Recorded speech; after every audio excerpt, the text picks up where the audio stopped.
Pero me voy a ir a charlar ya mismo con el ex juez de la Corte Suprema de Justicia. Siempre es un honor estar con Raúl Eugenio Zaffaroni. Gracias por esperarnos, Raúl. Muy buenas noches. ¿Cómo estás? Hola, ¿qué tal? ¿Cómo estás? ¿Todo bien? Bueno, Institución preventiva, como siempre. Bueno, falta menos, Raúl. Falta menos, falta menos. Calculo que sos grupo de riesgo, así que en enero o febrero te estás vacunando. Sí. Por veteranía, por lo menos. Está muy bien. Sí, no se cole en la fila que después es un escándalo, ¿vio? Sí. Bueno, no sé si estabas escuchando parte del editorial. Yo decía que es imperiosa la necesidad de poner sobre la mesa el funcionamiento del Poder Judicial en líneas generales. ¿Cómo lo ves vos? Sí, evidentemente es una necesidad impostergable. Lo vengo viendo desde hace mucho tiempo, lo dije siempre, lo dije desde que estaba en el Poder Judicial, vi cómo funcionaba eso, vi cómo funcionaba la Corte Suprema. Obviamente nosotros tenemos, independientemente de personas, independientemente de las circunstancias personales, etcétera, no evalúo personas.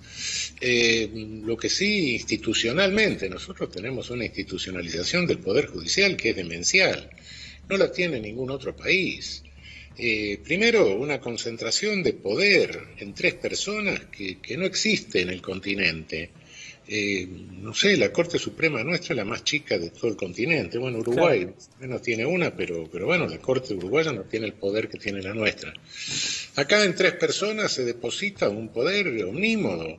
Puede declarar inconstitucional una ley votada por amplia mayoría, puede parar un gobierno votado por la mayoría. Eso, bueno, republicanamente eso es inaudito. Vi que hay un señor que la critica a Cristina porque dice que hay que pretende la concentración de poder, etcétera. Y eso no es concentración de poder, es una concentración institucional de poder. ¿Se le puede hacer un juicio político a una vicepresidenta en ejercicio por emitir una carta donde critica el funcionamiento del Poder Judicial y acusa a la Corte de haber sido cómplice de la oferta, a mi gusto por lo menos, y es absolutamente subjetivo, evidente que existió en los últimos años?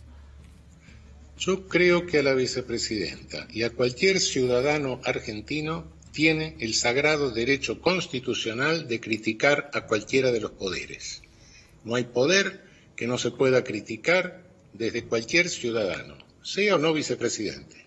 Cualquier ciudadano argentino puede criticar a cualquiera de los 3 poderes y por supuesto que también al Poder Judicial. Claro. Ariel Sack, Sofía Carán, muy buenas noches. ¿Qué tal? Buenas noches, ¿cómo va? ¿Quién le quiere preguntar al doctor? Pregunto yo primero entonces. Ahí va. Buenas noches, Zaffaroni. Ariel Sack lo saluda.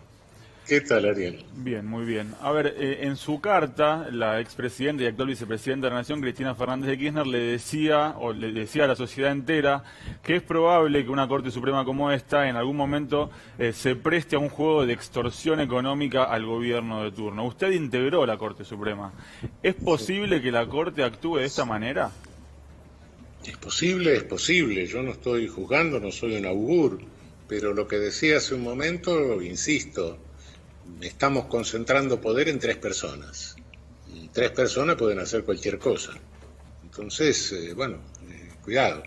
Yo creo que institucionalmente tenemos que pensar en una Corte Suprema diferente. ¿Y cómo se la controla o de qué forma se puede evitar que eventualmente una Corte asuma, digamos, la suma de todo el poder? Porque si finalmente puede marcarle la cancha al Poder Ejecutivo es porque tiene o detenta todo el poder, incluso político. Siempre es más difícil que se pongan de acuerdo 15 personas para hacer una burrada que se pongan de acuerdo 3, ¿no? O sea que propone ampliar la Corte, digamos. Por supuesto, siempre he pensado eso. Creo que mínimamente, nosotros en la Constitución de 1853, la que se hizo en Santa Fe, la Corte que previeron los constituyentes de Santa Fe tenía 9 jueces. El país tenía 1,5 millones de habitantes, menos de 2 millones de habitantes.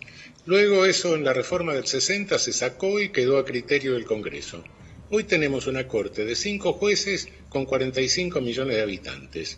Y según parece, por el número de firmas, la Corte tiene 15.000 firmas por año, una cosa por el estilo, más o menos una firma cada media hora.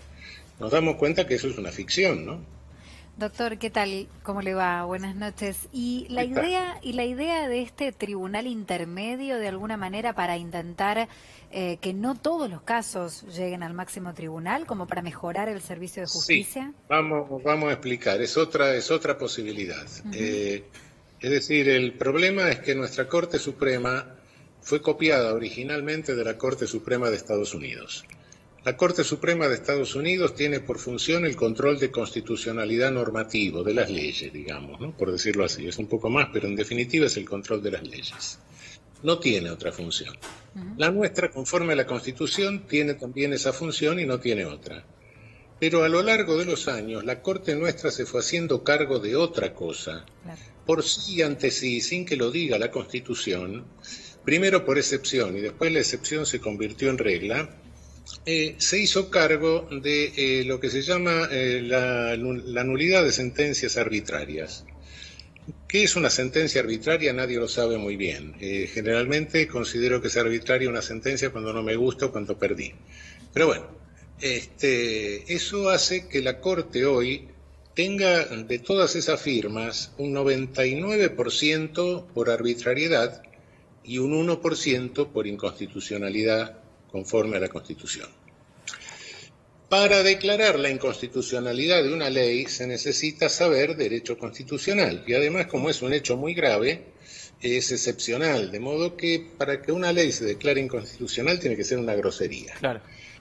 De modo que cualquier persona, pues, que sepa derecho constitucional y si sabe alguna otra rama del derecho mejor, pero no es necesario. Raúl. Para ser la última instancia de cualquier causa, de cualquier materia, de todo el país, no, ahí se necesita ser un especialista.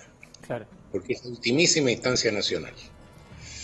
Y evidentemente no hay nadie, ni en la Corte, ni en el mundo, que sepa todo el derecho. Claro. Hay gente que le dedica toda su vida a una rama del derecho. Entonces, no solo es una cuestión de tiempo, sino que también es una cuestión de conocimiento. Y en definitiva, lo que pasa es que las sentencias de las últimas instancias federales, nacionales y de los tribunales superiores de provincia, en la Corte la resuelven los secretarios. Esa es la realidad. Raúl, gracias como siempre. Te prometo que en cuanto salgas de la prisión preventiva, como le decís vos, te venís al estudio y tenemos una linda charla larga de lo bien que está funcionando el Poder Judicial en Argentina. Un beso grande. Cómo no, con todo gusto. Un abrazo. Hasta luego.